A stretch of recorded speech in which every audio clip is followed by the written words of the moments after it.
en ce qui concerne cette affaire. Merci beaucoup. On va passer à la rubrique éco maintenant avec Gilles. Il va falloir s'y faire. Si vous vendez un logement, si vous cherchez à acheter un logement, si vous voulez louer, il y aura dorénavant un label vert. Bah oui, vous avez remarqué que lorsque vous achetez une voiture ou un frigo, vous avez à côté du prix un petit tableau qui s'appelle diagnostic de performance énergétique. Le DPE. Et voilà, et qui vous dit si la voiture ou si le frigo sont gros consommateurs d'énergie et donc gros producteurs de gaz à effet de serre. Alors le ministre du Logement, Benoît Apparu, a prévenu à partir du 1er janvier 2011, l'immobilier sera donc concerné, les annonces de vente et de location devront obligatoirement afficher un diagnostic de performance énergétique qui s'échelonne, c'est pareil que pour les voitures et pour les frigos, de A, donc très économe, à G, gros consommateur.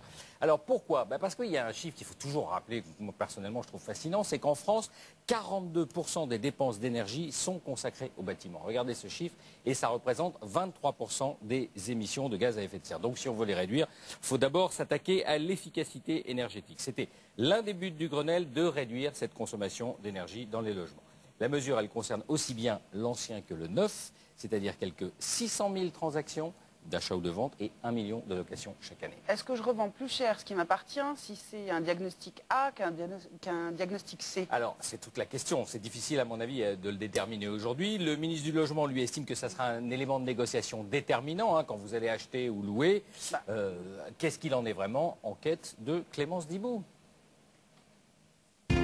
Désormais, en plus du prix et de la surface, il faudra également tenir compte de la performance énergétique.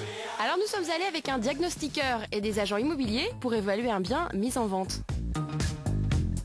Excusez-moi monsieur, est-ce que vous pourriez m'indiquer l'année de construction de l'immeuble, s'il vous plaît? 1960. 1h30 de visite pour prendre différents relevés dans l'appartement. On a un mur de 30 cm, donc c'est un mur assez épais. Je vais aussi avec ce petit appareil donc vérifier qu'il n'y a pas d'humidité. Et au bout du compte, le bilan n'est pas très bon.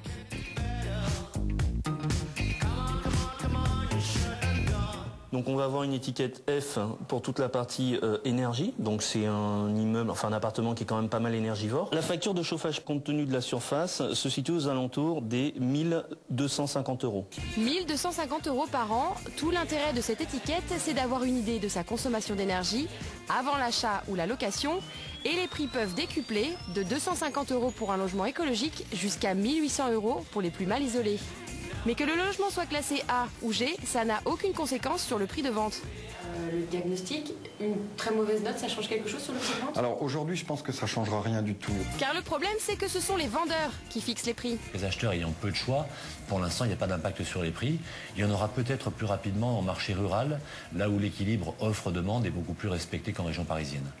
Alors si tout est cher, bien sûr, mais quand le marché redevient calme un jour, est-ce que ça jouera à ce moment-là? Bien sûr, en province par exemple, où vous n'avez pas cette espèce de saturation qu'on a sur Paris, si vous avez le choix entre deux logements, un qui va vous coûter 225 € ou 250 € pour vous chauffer à l'année, catégorie A par exemple, et si dans le même temps vous avez le choix avec un logement catégorie G, 2250 €, c'est-à-dire pratiquement 10 fois plus, il est évident que ça devrait jouer. Bon, il n'y a aucune sanction qui est prévue en cas de non-affichage du DPE. Mais l'acheteur ou le locataire pourront se retourner et saisir les tribunaux, demander l'annulation de la transaction ou une réduction du prix. Quand même, au pénal, les risques sont une amende de 37 500 € et 2 ans de prison. Alors, ça devrait surtout, et c'est le but, c'est ce qui est décidé, en fait, c'est ce qui a motivé, c'est le Grenelle, ça devrait inciter les propriétaires à faire des travaux pour valoriser leur patrimoine. Parce que si ce n'est pas le cas, alors ça veut dire que c'est complètement raté. À partir de 2013, il y aura un programme ambitieux, notamment annuel, de 400 000 rénovations thermique et énergétique des logements. Je vous donne un exemple simple.